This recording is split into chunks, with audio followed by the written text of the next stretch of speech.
नमस्ते बच्चों। चलो आज हम परिसर अध्ययन भाग 1 में पाठ क्रमांक 1 प्राणियों का जीवन क्रम इसको समझेंगे। सबसे पहले अपनी पुस्तक निकालिए, उसका पृष्ठ क्रमांक 1 देखिए। सबसे पहले आपको कुछ चित्र दिखाई दे रहे हैं। अब ध्यान से उन चित्रों को देखिए। एक तरफ कुत्ता है और उसके बच्चे दिखाई दे रहे हैं, दूसरी तरफ तितली और एक और चित्र है, उसे ध्यान से देखिए। इसके पहले आपने कहीं देखा है क्या? कुत्ते के पिल्ले और उसकी माँ को देखो, क्या उसमें समानता दिखाई देती है आपको? तितली और उसके अंडे से बाहर आने वाली इल्ली को देखो, क्या उन दोनों में समानता दिखाई देती है? ध्यान दीजिए, क्या समानता दिखाई देती है? कौन कौन सी समानताएं हैं, इसकी चर्चा करना है अपने घर में किसी बड़ों से। उसके नीचे बताओ तो देखिए, मुर्गी है, मुर्गी के पीछे चूजे दिखाई दे रहे हैं आपको।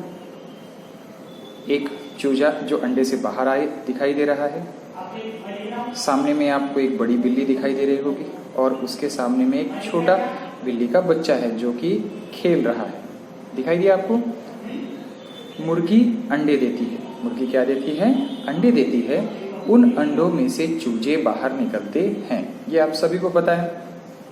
आप में से कई लोगों के घर में कई लोगों ने मुर्गियों के अंडे देखे होंगे। उस अंडों में से ही मुर्गियों के चूजे निकलते हैं। दूसरा, क्या बिल्ली के बच्चे भी अंडे देते हैं? अंडे से निकलते हैं क्या? नहीं। देखा है क्या? नहीं, बिल्ली अपने बच्चों को जन्म देती है। अब हम प्राणियों की वृद्धि के संदर्भ में चर्चा करेंगे। आपने देखा होगा, छोटा सा बिल्ली का जो बच्चा होता है वो धीरे धीरे बढ़ता है। छोटे बकरी का बच्चा जो होता है वो धीरे धीरे समय के अनुसार बढ़ता है। सभी प्राणियों के जो बच्चे होते हैं वो धीरे धीरे समय के अनुसार बढ़ते हैं। इसका एक सीधा सा एक उदाहरण हम देख सकते हैं। आपके घर में छोटा भाई बहन जो होगा, जो गोदी में था, अब वो चलने लगा होगा। इसमें इसका अर्थ क्या है कि उसके शरीर में क्या हुई है? वृद्धि हुई है। अब प्राणियों के संदर्भ में ये जीवन क्रम हम समझेंगे। बकरी के मेमने और वयस्क बकरी, इनके बाह्य रूपों में बहुत अंतर होता है। बिल्ली के बिलौटे और बड़ी बिल्ली के में भी अधिक अंतर नहीं होता। ये प्राणी अंडे नहीं देते। इनके शिशुओं की वृद्धि उदर यानी कि पेट में होती है। उदर का अर्थ क्या होता है बेटा? उदर का अर्थ होता है पेट। तो माँ के उदर में से ही इनका जन्म होता है। उदर अर्थात पेट, माँ के पेट में ही इनका क्या होता है? पालन पोषण होता है। उसके बाद में इनका जन्म होता है। जैसे मुर्गी जो होती है उसके चूजे अंडे से निकलते हैं और बकरियों के जो बच्चे होते हैं वो उस बकरी के पेट में पलते हैं और उनका जन्म पेट से ही होता है। प्राणी अंडे नहीं देते, परंतु कौवा, मकड़ी, गिरगिट जैसे कुछ प्राणी अंडे भी देते हैं। तो ये अंतर को समझ लेना है कि कुछ बच्चों का पेट से जन्म होता है, उधर से जन्म होता है, और कुछ प्राणियों के बच्चों का जन्म अंडों से होता है। चलिए अब पेज को पलटाइए।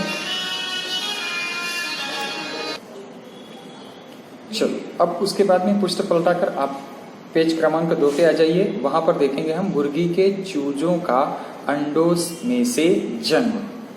चींटियां, तितलियां, मछलियां, मेंढक, सांप, ये सभी प्राणी क्या देते हैं? अंडे देते हैं। इन प्राणियों के अंडे हमें यहाँ वहाँ दिखाई नहीं देते। कुछ अत्यंत छोटे प्राणियों के अंडे भी बहुत छोटे होते हैं। वे तो हमें आसानी से दिखते ही नहीं है, अतः हमें ध्यान में ही नहीं आता कि ये प्राणी के अंडे हैं कि नहीं है, क्योंकि वो हमें दिखाई नहीं देते, बहुत छोटे होते हैं। परंतु मुर्गी के अंडे हैं, हमें इसका निश्चित रूप से जानकारी होती है। मुर्गी के अंडे इतने बड़े होते हैं कि ये हमें आसानी से दिखाई देते हैं, और मुर्गियां पाली जाती हैं इसलिए अक्सर हम उनके अंडे देख पाते हैं। एक नया शब्द है, उसे ध्यान से समझ लेना है। शब्द है अंडे सेना। आपके घरों में आपने बड़ों के मुंह से सुना होगा कि मुर्गी अंडे से रही है। तो ये अंडे सेने का अर्थ होता है अंडों को हल्की गर्मी देने के लिए मुर्गी क्या करती है? अंडों पर बैठती है। उस क्रिया को कहा जाता है अंडों को सेना। अंडों को सेना।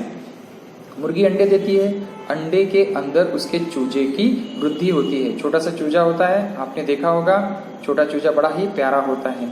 तो ये कहाँ पलता है? अंडे के अंदर, और उसको सेने का काम कौन करती है? मुर्गी।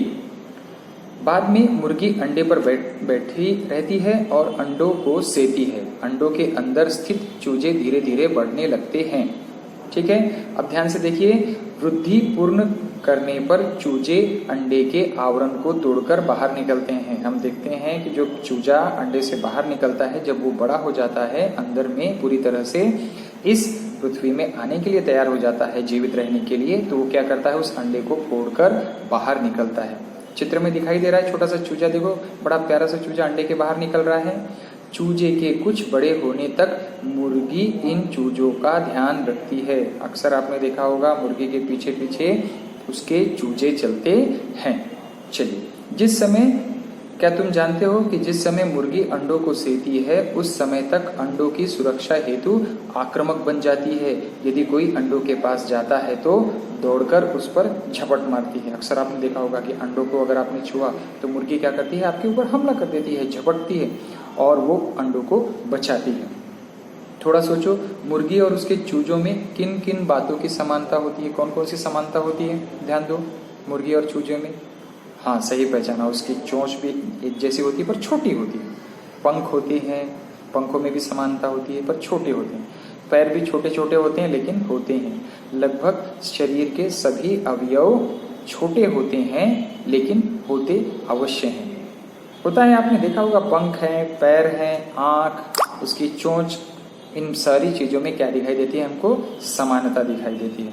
अब आपने क्या करना है? घर के बड़ों से चूजे और मुर्गी की समानताओं के बारे में चर्चा करनी है।